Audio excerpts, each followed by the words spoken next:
La revolución permanente en Rusia y China. Preámbulo. A inicios del siglo XX, con su teoría de la revolución permanente, Trotsky vaticinó la victoria de la Revolución Rusa de 1917. El centenario de ese acontecimiento, su degeneración y caída, es motivo de múltiples reflexiones. El término revolución permanente fue acuñado por Marx y Engels a mediados del siglo XIX para la estrategia revolución en territorios atrasados de Europa, entre ellos, Alemania, que debe comenzar con las reivindicaciones democrático-burguesas más amplias, y en el proceso de lucha se va marginando de la dirección a todas las clases dominantes para transitar en forma permanente al socialismo bajo hegemonía de la clase obrera. Trotsky cohesionó esta estrategia a inicios del siglo XX, que ha mostrado su validez en la Revolución Rusa de 1917 y acorde a sus peculiaridades, en las revoluciones que lo sucedieron, China, Vietnam, Cuba. Aquí abordamos los procesos en Rusia y China, las revoluciones más importantes del siglo XX. Palabras clave: Rafael Herrera Robles, Revolución Permanente, Desarrollo Desigual y Combinado, Revolución Rusa, Revolución China, Marx, Trotsky, Mao Zedong, Mariátegui, Gramsci. Orígenes de la teoría de la revolución permanente. Los orígenes de la teoría de la revolución permanente se remontan a mediados del siglo XIX, cuando para ciertos países atrasados de Europa Occidental, entre ellos Alemania, donde estaba a la orden del día la lucha bajo consignas democráticas burguesas para acabar con la feudalidad, Carlos Marx en algunos textos, entre ellos, el mensaje del Comité Central a la Liga de los Comunistas 11850, escribió: la relación entre el Partido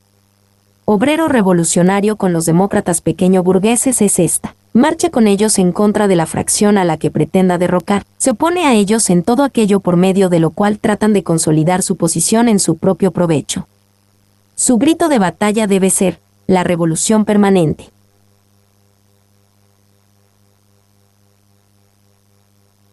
La idea, por una parte, es que el proceso revolucionario arroje del poder una tras otra a las diversas facciones de las clases dominantes hasta la conquista del poder político por la clase obrera para dar inicio a la construcción del socialismo. Y por otra parte, la revolución no se puede detener en los marcos nacionales, sino que, por su misma naturaleza, es internacional, porque las fuerzas productivas, capacidad mental / diagonal corporal humana materializada en la ciencia y la técnica sobrepasan las fronteras nacionales.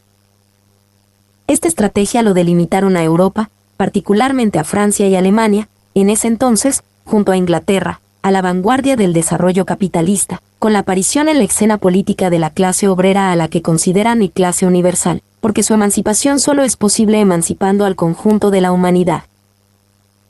En 1937, conmemorando los 90 años del Manifiesto Comunista, Trotsky II decía que en este escrito, Marx y Engels no hacen mención a los pueblos sojuzgados de Asia, África y América Latina, porque tenían la convicción que los pueblos de Europa en la acción revolucionaria sobrepasarían los intereses capitalistas burgueses estableciendo el socialismo, lo cual facilitaría la emancipación de los demás pueblos del mundo.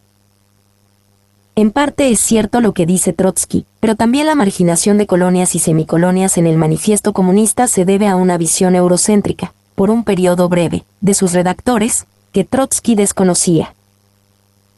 El mismo año de la publicación del Manifiesto 1848, Engels escribía que la invasión a México por parte de Estados Unidos es para civilizarlos, y en 1849 aprueba que lo arrebate California porque los mexicanos son perezosos. En 1853 Marx justifica el colonialismo inglés sobre la India porque llevaría al progreso. Por esa época Engels, de acuerdo con Hegel, mencionaba a pueblos sin historia, incapaces de progresar por sí mismos. En 1858 Marx, sin reconocerle mérito alguno, escribe un artículo lapidario sobre Simón Bolívar III. Fue un lapsus eurocéntrico de los fundadores del socialismo científico, que al ser superado, mostraron los horrores del colonialismo dentro del sistema mundial donde la riqueza y relativo bienestar de las grandes potencias europeas occidentales se debe a la succión de los recursos naturales a colonias y semicolonias. Sin embargo, por ignorancia o falta de escrúpulos. Muchos mencionan los escritos anteriormente citados para decir que Marx, eurocentrista, aprueba el colonialismo y la misión supuestamente civilizadora de Europa sobre el resto del mundo. En 1861, durante la Guerra de Secesión, Marx decía que la Guerra de Texas, anteriormente vista como resultado del avance capitalista sobre el atraso mexicano, es ahora reconsiderada como una expresión más de la política expansionista del bloque esclavista sureño 4A. En los demás textos posteriores, entre ellos, El Capital de Marx o El origen de la familia, la propiedad privada y el Estado, de Engels, además de condenar todo tipo de explotación y opresión en el mundo, reivindican el legado libertario de culturas primigenias sustentadas en la cooperación, la ayuda mutua, la reciprocidad, que puede confluir en el derrocamiento del régimen dominante y en la construcción del socialismo. Con la derrota de la Comuna de París 1871 y la muerte de Marx y Engels, la estrategia permanente es dejada de lado por la mayoría de dirigentes de la Segunda Internacional, argumentando que el socialismo solo es posible allí donde el capitalismo se haya desarrollado plenamente, por lo que incluso los países atrasados de Europa, entre ellos Rusia, solo debían hacer una revolución burguesa para desarrollar el capitalismo. El crecimiento de la economía desde finales del siglo XIX e inicios del XX permite grandes conquistas sociales del movimiento obrero europeo occidental, haciendo pensar en el progreso ilimitado dentro del capitalismo, legitimando al reformismo y evolucionismo, destacando como su principal teórico Bernstein, que deschaba la acción revolucionaria porque a su entender, con reformas graduales en la legalidad burguesía se llegaría al socialismo, pero la crisis estalla con desocupación, hambruna, violencia, que se extrema con la Primera Guerra Mundial, 1914 a 1919, en el continente más civilizado, inmerso en lo cual, en 1917 triunfa la primera revolución socialista.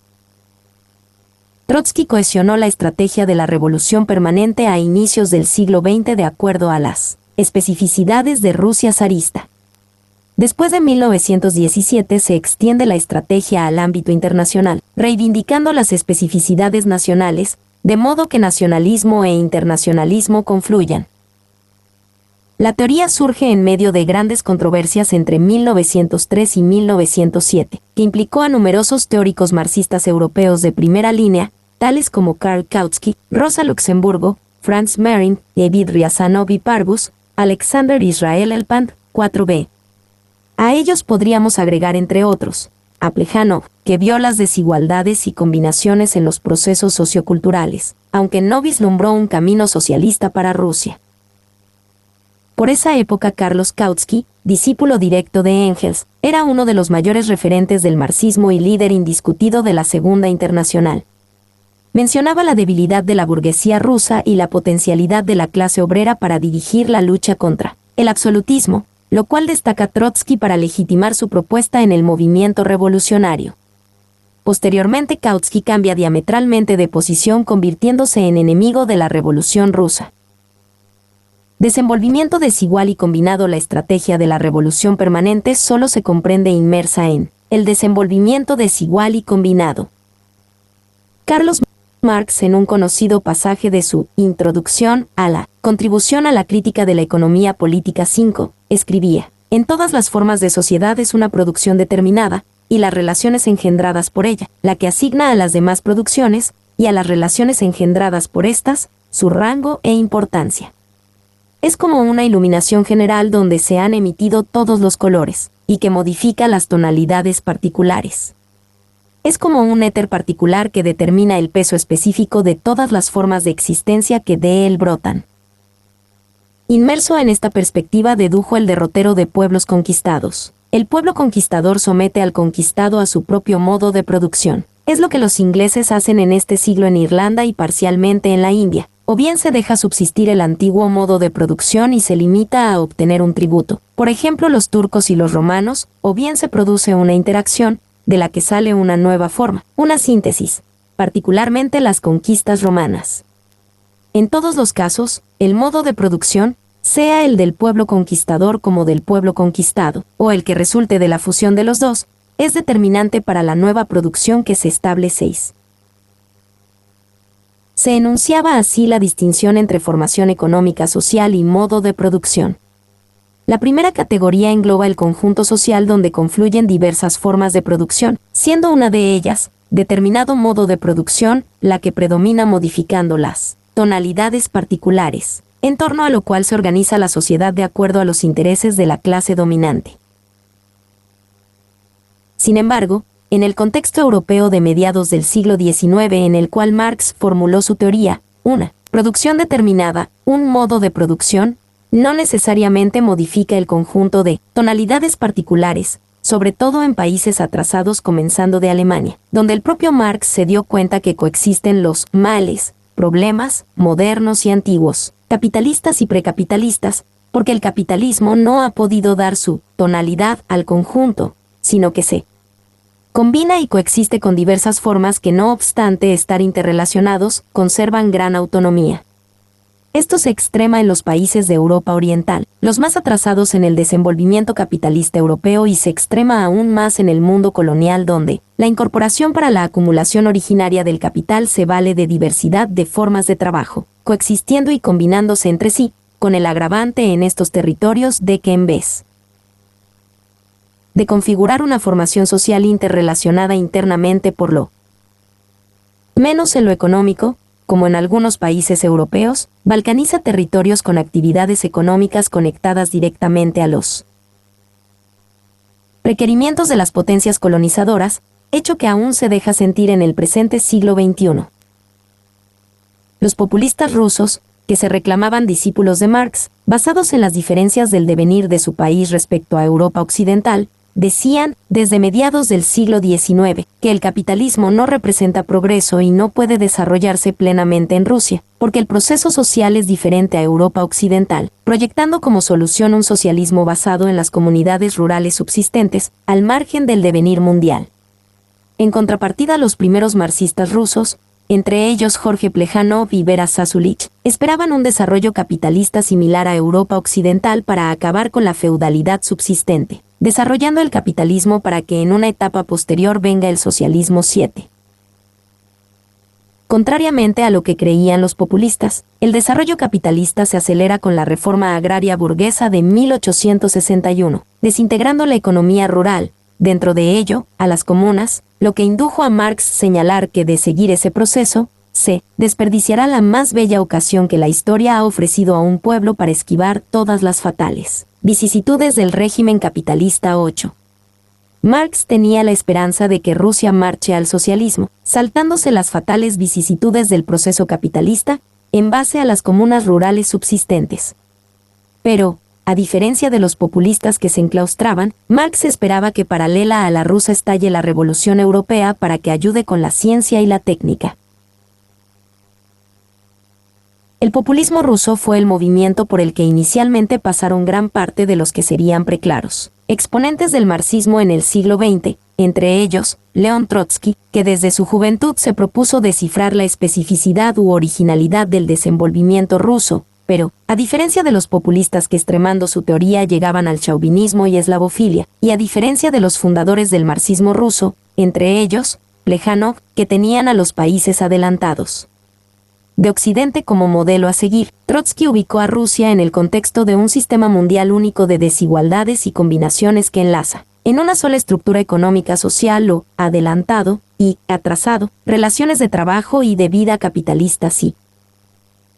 precapitalistas, tribales, esclavistas, feudales, comunales, etc., impidiendo a los países precapitalistas una evolución similar a los países europeos occidentales para alcanzar la plenitud del capitalismo.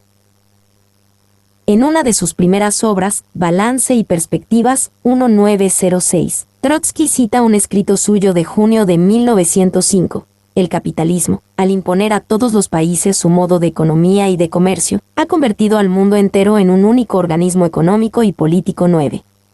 Un organismo mundial único que por medio del comercio, del crédito, de las inversiones, las armas, interrelaciona el adelanto y atraso de unos países respecto de otros. Dentro de esta perspectiva, las contradicciones de clases pueden llevar al proletariado de un país atrasado como Rusia al poder, antes que en los países adelantados, antes que los políticos del liberalismo burgués tengan la oportunidad de hacer un despliegue de su genio político 10. vaticinio que se cumplió en 1917. Pero es en su Historia de la Revolución Rusa, donde expone de manera más coherente la teoría del desarrollo desigual y combinado. Los países atrasados se asimilan las conquistas materiales e ideológicas de las naciones avanzadas. Pero esto no significa que sigan a estas últimas servilmente, reproduciendo todas las etapas de su pasado. La teoría de la reiteración de los ciclos históricos proveniente de Vico y de sus secuaces se apoya en la observación de los ciclos de las viejas culturas precapitalistas y en parte también en las primeras experiencias del capitalismo. El carácter provincial y episódico de todo el proceso hacía que, efectivamente, se repitieran hasta cierto punto las distintas fases de cultura en los nuevos núcleos humanos. Sin embargo, el capitalismo implica la superación de esas condiciones. El capitalismo prepara y, hasta cierto punto, realiza la universalidad y permanencia en la evolución de la humanidad. Con esto se excluye ya la posibilidad de que se repitan las formas evolutivas en las diversas naciones. Obligado a seguir a los países avanzados, el país atrasado no se ajusta en su desarrollo a la concatenación de las etapas sucesivas. El privilegio de los países históricamente rezagados, que lo es realmente, está en poder asimilar las cosas, mejor dicho, a obligarles a asimilárselas antes del plazo previsto, pasando por alto toda una serie de etapas intermedias. Los salvajes pasan de la flecha al fusil de golpe, sin recorrer la senda que separa en el pasado esas dos armas. Los colonizadores europeos de América no tuvieron necesidad de volver a empezar la historia de nuevo. El desarrollo de una nación históricamente atrasada hace, forzosamente, que se confundan en ella, de una manera característica, las distintas fases del proceso histórico. Aquí el ciclo presenta, enfocado en su totalidad, un carácter confuso, embrollado, mixto.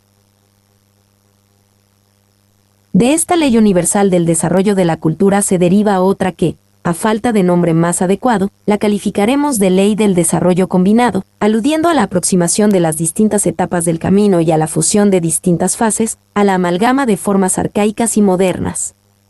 Sin acudir a esta ley, enfocada, naturalmente, en la integridad de su contenido material, sería imposible conocer la historia de Rusia ni la de ningún otro país de avance cultural rezagado, cualquiera que sea su grado 9.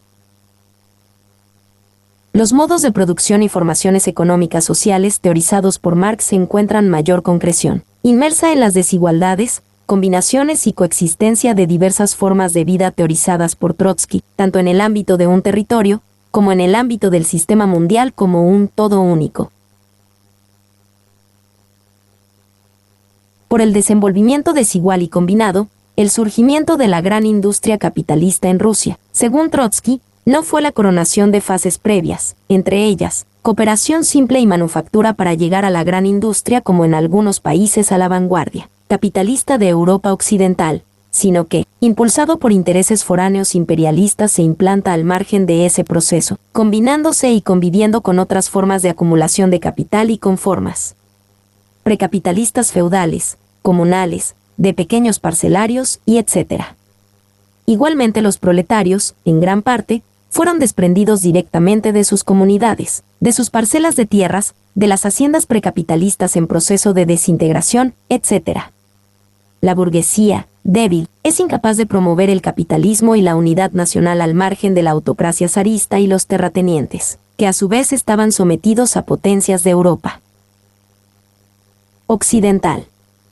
A esto se suma el conglomerado de nacionalidades que conformaban el imperio zarista, cada cual con sus especificidades que iban desde los israelitas dispersos en las ciudades con 650 leyes que limitaban su ciudadanía y no podían reivindicar autodeterminación nacional porque era imposible delimitar un territorio, hasta nacionalidades con clase dominante foránea gran rusa o alemana donde la opresión nacional podía ser inseparable de la explotación como clase.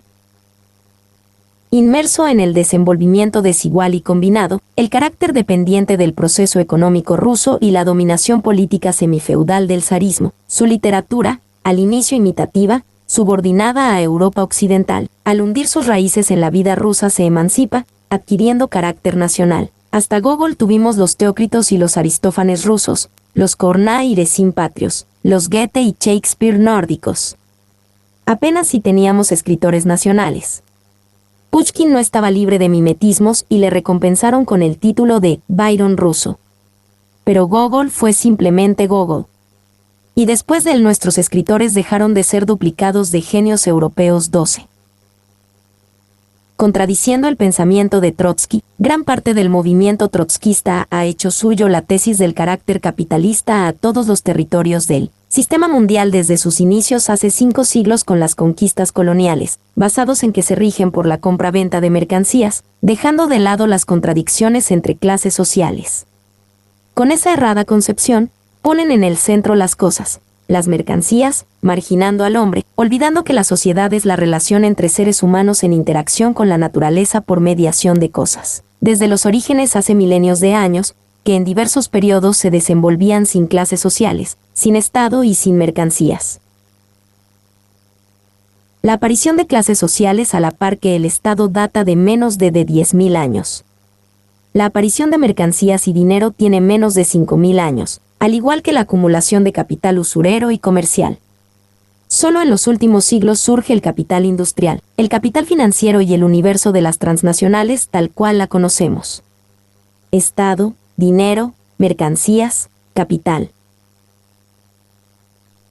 Ciencia, técnica, son producto de las relaciones entre seres humanos que ha adquirido diversas formas, distinguiéndose, entre otras, autócratas y comuneros, amos y esclavos, señores y siervos, capitalistas y obreros, capital y trabajo, aunque con la formación del sistema mundial, sobre todo en colonias de siglos anteriores, no se presenten con toda nitidez, sino en forma híbrida, coexistiendo, combinándose de las más variadas formas tanto en los sistemas de trabajo como en la vida social y en las ideologías, en mayor o menor grado integrados a la acumulación de capital. Es necesario distinguir capital de capitalismo, burguesía de sociedad burguesa. El capital en su forma usurera y comercial antecede al capitalismo de la industria y del capital financiero. Existió burguesía comerciante y prestamista, dueña de bancos, antes del advenimiento de la sociedad burguesa que se establece cuando surge su contraparte, la clase obrera. La sociedad capitalista burguesa se fundamenta en la contraposición entre capitalistas y proletarios, con relaciones de trabajo basado en el contrato social refrendado por el derecho racional, diferente a formaciones sociales precapitalistas de estamentos y castas fundamentado en la alcurnia y el derecho divino.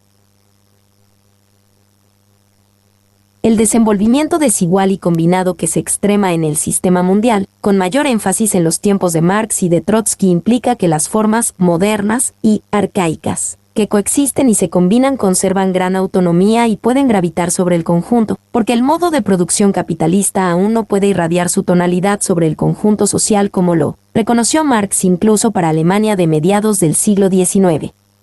Esto se hace más evidente en colonias y neocolonias del sistema mundial que, si bien desde las conquistas pueden estar integradas en diferentes grados a la acumulación de capital, no anula la gravitación de formas precapitalistas tribales esclavistas, feudales, etc., evidenciados en las luchas sociales de diferentes siglos.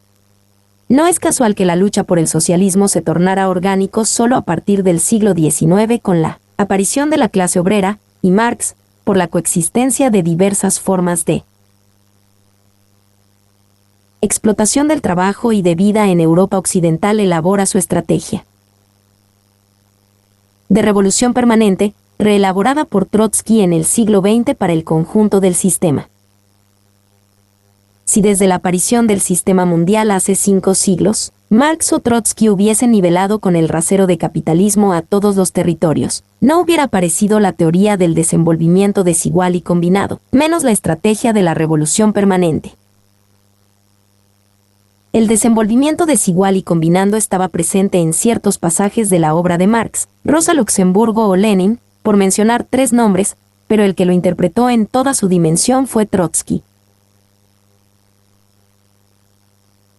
Carlos Marx, en la Introducción a la crítica de la filosofía del derecho de Hegel 13, Marx decía, refiriéndose a Alemania de mediados del siglo XIX, que lo atormentan todos los males, del pasado y del presente, los vivos y los muertos, por el incipiente desarrollo capitalista que coexiste con el régimen medieval y otras relaciones del pasado. Lo mismo que en el panteón romano se encontraban los dioses de todas las naciones, en el Sacro Imperio Romano Germánico se encontrarán los pecados de todas las formas de Estado.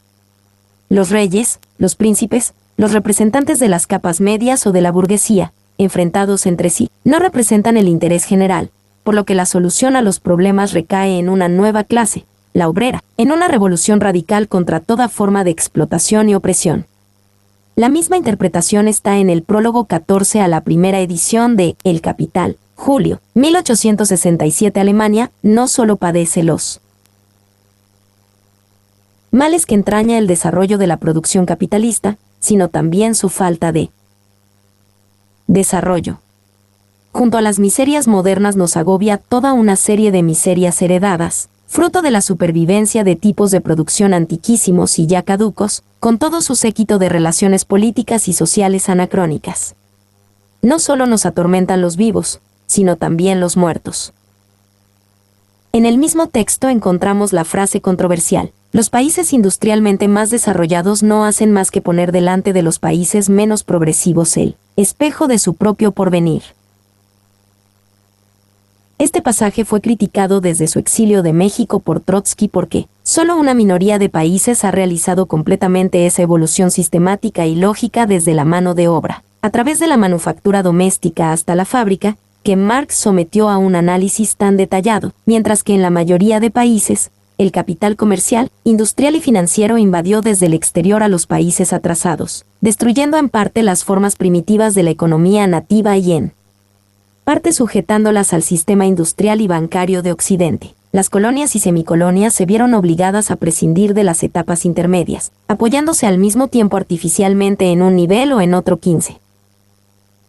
A Trotsky le faltó decir que además de sujetar a las formas productivas nativas desvirtuándolas de su sentido original para adecuarlas a los intereses colonialistas, se imponen otras formas, como el caso de la feudalidad en territorios andinos o el esclavismo en las Antillas, Brasil o el sur de Estados Unidos. Se trata de modos de producción que no han surgido de las contradicciones internas de una sociedad, sino que han aparecido por efecto de las conquistas y el colonialismo moderno, con especificidades respecto a los modos de producción de desenvolvimiento autónomo anteriores al sistema mundial. Antes de la formación del sistema mundial han coexistido culturas o sociedades, con diversidad de relaciones sociales, ignorándose mutuamente o en incipiente contacto, evidenciando un desenvolvimiento autónomo, paralelo y desigual. 16. En caso haya interferencia externa es mínima, de modo que no influye de manera decisiva en su devenir basado en sus propias contradicciones, por lo que las formas que adquiere la sociedad comenzando de sus relaciones económicas sociales con sus instituciones, puede decirse que constituyen un vestido a la medida, y aunque estén lejos de serlo, no existe precedente para compararlo y es mayor la posibilidad de realizar todas sus posibilidades de desarrollo. Mencionemos los casos de Mesopotamia, China, India, Egipto, Mesoamérica y los Andes sudamericanos, en parte colindantes o confluentes en la formación del sistema mundial moderno. Para los casos de Egipto, India y China, Trotsky escribía: las antiguas civilizaciones de Egipto, India y la China tenían características propias que se bastaban a sí mismas y disponían de tiempo suficiente para llevar sus relaciones sociales, a pesar del bajo nivel de sus fuerzas productivas, casi hasta esa minuciosa perfección que daban a sus productos los artesanos de dichos países. 17. Volviendo a la crítica de Trotsky a Marx, es cierto que Europa no es el espejo de desarrollo capitalista que deberían repetir todos los países. Sin embargo, esto no anula en el conjunto del sistema mundial, de acuerdo a las especificidades de cada territorio, la ruina de artesanos y la expropiación de sus medios de vida a las mayorías, en especial, la propiedad de la tierra a los campesinos, para convertirlos en parias, en proletarios, a los que solo les queda su fuerza de trabajo para venderlo al capitalista a cambio de un salario para su sobrevivencia, que para el caso europeo Marx vio como uno de los factores de la acumulación originaria del capital. Y a diferencia de algunos países europeos occidentales donde la economía impulsada por el desarrollo capitalista contribuye en parte a la unificación territorial coadyuvando al surgimiento del Estado-nación moderno, en colonias y neocolonias o semicolonias, el desenvolvimiento capitalista, en tanto es impulsado por intereses extranjeros que succionan materias primas, además de colonizar la economía, fragmenta, balcaniza los territorios, y el proceso de formación nacional es diferente al europeo 18. Dentro del sistema mundial, por el desenvolvimiento desigual y combinado, los modos de producción precapitalistas, destacando las formas comunales, pueden cumplir un papel subversivo, libertario, en el proceso revolucionario. En 1862 Marx y Engels escribieron como prefacio para la edición rusa del Manifiesto Comunista, que las comunas rurales rusas podrían ser palancas para el inicio de la revolución socialista si se complementan con la revolución europea y mundial. Engels lo repite en 1890 en el prefacio para la edición alemana, advirtiendo la simultaneidad de las diversas fases del devenir que en un solo medio histórico llegan a concentrar todas las contradicciones, allí donde la situación es tan tensa, donde los elementos revolucionarios se han juntado a tal grado, donde la situación económica de la inmensa masa de la población se vuelve día a día más insoportable, donde todas las fases del desarrollo están representadas, desde la comunidad primitiva hasta la gran industria moderna y la alta finanza, y donde todas estas contradicciones las mantiene unidas un despotismo sin par, un despotismo que se hace cada vez menos tolerable para una juventud que reúne en sí la intelectualidad y la dignidad nacionales. Una vez iniciado el 1789, no se hará esperar el 179.319. Engels alude a que existirá continuidad entre la revolución burguesa y socialista. Lenin, Vladimir Ilich Ulyanov, 1870-1924, Lenin en su obra El desarrollo del capitalismo en Rusia, 1899, también hacía mención a la simultaneidad de diversas fases del devenir, pero no logró valorizarlo en todo rigor, por lo que a inicios de siglo no pudo desentrañar las contradicciones entre las clases sociales que se proyecten al socialismo como lo hizo Trotsky. Sin embargo, su interpretación del imperialismo, fase superior del capitalismo 20, escrito en 1916, se basa en las desigualdades y combinaciones del sistema mundial con países opresores y oprimidos, donde la riqueza de unos es consustancial con la pobreza de otros, destacando la forma social de producción que engloba diversas regiones y continentes, en contradicción con la forma privada de apropiación de la riqueza y de los frutos del trabajo humano. La problemática nacional y colonial es fundamental en la estrategia revolucionaria. La cadena mundial dominada por el imperialismo se puede romper en su eslabón más débil. En escritos de 1917 y posteriores atribuye el triunfo revolucionario a la combinación simultánea de contradicciones fruto de diversas fases del devenir. Rosa Luxemburgo, Rutenia 1870, Berlín 1919. Rosa Luxemburgo en su obra La acumulación del capital 21, 1913 señalaba que la acumulación de capital en el sistema mundial tiene dos fuentes, una de ellas, bajo relaciones capitalistas, basadas en el salario, sobre todo en Europa Occidental y los Estados Unidos de Norteamérica, donde los capitalistas se apropian de la plusvalía, parte del trabajo no pagado al obrero, y la otra forma, que se vale de relaciones precapitalistas. Conjuntamente al saqueo y pillaje en el mundo colonial, donde se apropian del plustrabajo, que puede ser bajo la modalidad de relaciones esclavistas. Serviles, comunales, entre otras, sea coexistiendo o combinándose. Ambas formas de explotación capitalistas y precapitalistas coexistiendo y combinándose son parte del proceso mundial de acumulación de capital.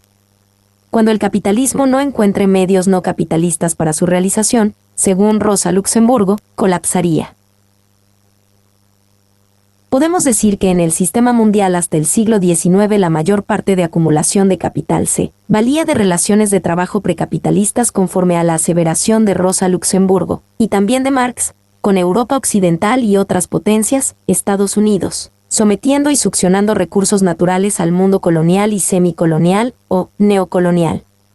La expansión de relaciones salariales en el transcurso del siglo XX al conjunto mundial, reduciendo las áreas precapitalistas, empujando por la competencia de manera diferenciada, según regiones y territorios, a mayor empleo de la ciencia y técnica para obtener mayores beneficios y a la sobreexplotación del trabajo, extremando los conflictos sociales y la violencia en todos los ámbitos, estallando en la primera mitad del siglo XX 2 guerras mundiales en el continente más civilizado, y posteriormente, la violencia se ha incrementado con millones de víctimas muertos y millones de desplazados por las contradicciones del capitalismo, que ha proletarizado al conjunto mundial. La discusión de sus tesis de Rosa Luxemburgo sobre el colapso del capitalismo sigue vigente en esta época, cuando los intereses de la burguesía han dejado de coincidir con los intereses humanos, convirtiéndose en una clase al margen de la historia cuyo dominio está conduciendo a la destrucción de la naturaleza y de la especie humana, adquiriendo más que nunca actualidad el dilema propuesto a inicios del siglo XX, socialismo o barbarie. Sobre la estrategia revolucionaria, según Michael Lowy, Rosa Luxemburgo en su Introducción a la economía política, escribe que el periodo dominado por la propiedad privada podría ser un simple paréntesis en la historia de la humanidad, entre las dos grandes épocas comunistas, la del pasado arcaico y la del futuro socialista. Con esta concepción, ella propone la alianza entre el proletariado europeo moderno y los pueblos indígenas de los países coloniales, es decir, entre el comunismo moderno y el arcaico, contra su enemigo común, el imperialismo 22A. La burguesía y el capitalismo europeo occidental se consolidan como orden social en la segunda mitad del siglo XIX, época en que la burguesía, dueña de la economía, ha desplazado a la antigua aristocracia del poder político o lo ha puesto a su servicio, siendo el ejemplo más elocuente de lo último, Inglaterra. España es la excepción en este proceso, donde la monarquía seguirá representando la mentalidad de casta, como institución retrógrada, servirá de envoltorio para el desarrollo capitalista en pleno siglo XX. En Rusia, una monarquía retrógrada y reaccionaria sucumbió en la Revolución de 1917. Ciencia, técnica e ideología, a diferencia del resto del mundo animal que en mayor o menor grado se adecua a la naturaleza o medio ambiente, el devenir humano solamente ha sido posible manipulando, subvirtiendo, a la naturaleza de la cual emerge y forma parte, creando instrumentos cada vez más complejos que acrecientan sus aptitudes. En tal sentido, Marx, parafraseando a Benjamin Franklin, decía que el hombre es el animal creador de instrumentos, agregando que la diferencia entre una época y otra se encuentra en la forma de utilizarlos en relación con la naturaleza y en las relaciones entre los hombres en el proceso de producción y reproducción de su modo de vida. Los instrumentos pueden ser desde la piedra más tosca encontrada en la naturaleza, utilizada instintivamente, hasta las creaciones más sofisticadas, entre ellas, máquinas que sirven para crear vida en probeta o surcar espacios intersiderales, y también animales domesticados, entre ellos, el caballo y el buey, o el propio ser humano que, en las sociedades clasistas, es convertido en instrumento por sus semejantes, por las clases dominantes. En toda forma de sociedad, los instrumentos, la ciencia y la técnica aplicada a la producción aumentan la productividad social, pero para la interpretación racional sobre el devenir y el lugar del hombre en el universo, es fundamental la forma de vida, es decir, la organización social en relación al espacio natural y a las contradicciones entre clases sociales.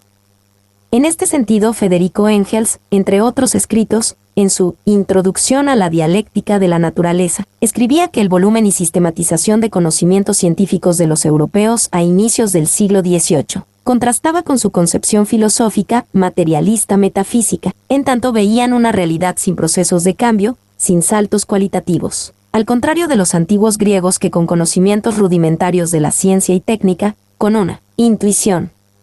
genial, decían que el universo, desde sus partículas más ínfimas al hombre, se halla en un estado perenne de nacimiento y muerte, un flujo constante, sujeto a incesantes cambios y movimientos.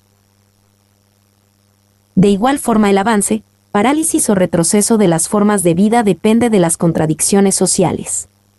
Esto explica por qué culturas no europeas, en Asia y África, antes del descubrimiento de América y antes de la formación del sistema mundial, que aventajaban a los europeos en invenciones científicas tecnológicas, no dieron el salto para emanciparse de las relaciones sociales de estamentos y castas legitimados en la gracia divina y la sangre noble, como lo dieron los europeos.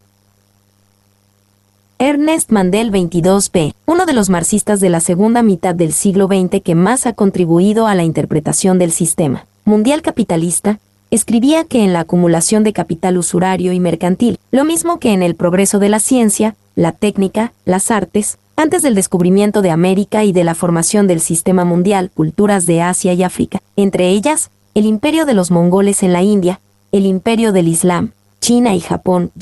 aventajaban a los europeos. Igualmente en esas civilizaciones adquirieron gran impulso la industria a domicilio y la manufactura, pero sometidas a los mercaderes y a un estado despótico, se frenaba un ulterior progreso hacia la gran industria como en Europa occidental. El estado despótico cada cierto tiempo confiscaba el patrimonio, fabulosas fortunas de capital, dinero y en especies a empresarios particulares, impidiendo su consolidación como clase. La organización social que en tierra fértil basado en la irrigación, se bastaba con el trabajo extensivo suficiente para alimentar a una población en aumento, frenaba la utilización de nuevos instrumentos. En el campo predominaba la renta en especie. El comercio a gran escala se basaba en artículos de lujo. Al contrario, en Europa occidental fue fundamental la transformación de la renta en especie a renta en dinero, acrecentando la producción de mercancías y el tráfico comercial, creando así las condiciones para el nacimiento del capitalismo industrial. También en Europa, explica Mandel, cuando el poder feudal era fuerte, confiscaba grandes fortunas a particulares, pero a partir del siglo XVI esto es solo una excepción, y la burguesía, con un gran poder económico, se va consolidando como clase, y en lucha contra la feudalidad lidera a los ciudadanos libres de las ciudades que formaban el tercer estado. En el sistema mundial, mientras en Europa occidental los progresos científicos tecnológicos contribuyeron al tramonto de las sociedades, de estamentos y castas, concretamente el feudalismo legitimado en la religión, Dios, que se había tornado anacrónica, surgiendo en contraposición movimientos espirituales emancipatorios como el Renacimiento y Reforma religiosa, que en parte confluyen con intereses de la burguesía promoviendo el desenvolvimiento capitalista en las colonias. Esos inventos y descubrimientos, en caso se implementen, coadyuvaron a sojuzgar pueblos llegando al genocidio. Es decir, la técnica más avanzada de los conquistadores europeos puede combinarse con las formas más arcaicas de explotación del trabajo y con la mentalidad más siniestra del pasado y de los nuevos tiempos, entre lo último, el racismo. Trotsky decía que el impacto de la introducción de nuevos instrumentos y conocimientos sobre un pueblo depende de su especificidad dentro de él. Sistema mundial, de la capacidad de asimilación, que puede mejorar o empeorar el modo de vida.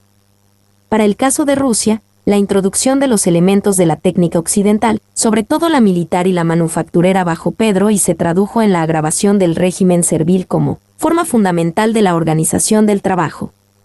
El armamento y los empréstitos a la europea, productos indudablemente de una cultura más elevada, determinaron el robustecimiento del zarismo, que, a su vez, se interpuso como un obstáculo ante el desarrollo del país 23A. Bajo la misma cosmovisión, teniendo de referencia a incas y aztecas, Mariátegui 23b escribió que la conquista y la invasión de la raza blanca ha traído efectos retardatarios y deprimentes en la vida de las razas indígenas, añadiendo: lo que en las comunidades indígenas del Perú subsiste de elementos de civilización es, sobre todo, lo que sobrevive de la antigua organización autóctona. Con raras excepciones, la invasión europea ni en el terreno tecnológico ha representado progreso respecto a la cultura aborigen. La mayor prueba es el deterioro de las relaciones sociales con la disminución de la población. Mi nombre es Demim. Soy tu asistente personal. Mi sitio web es demim.es.tl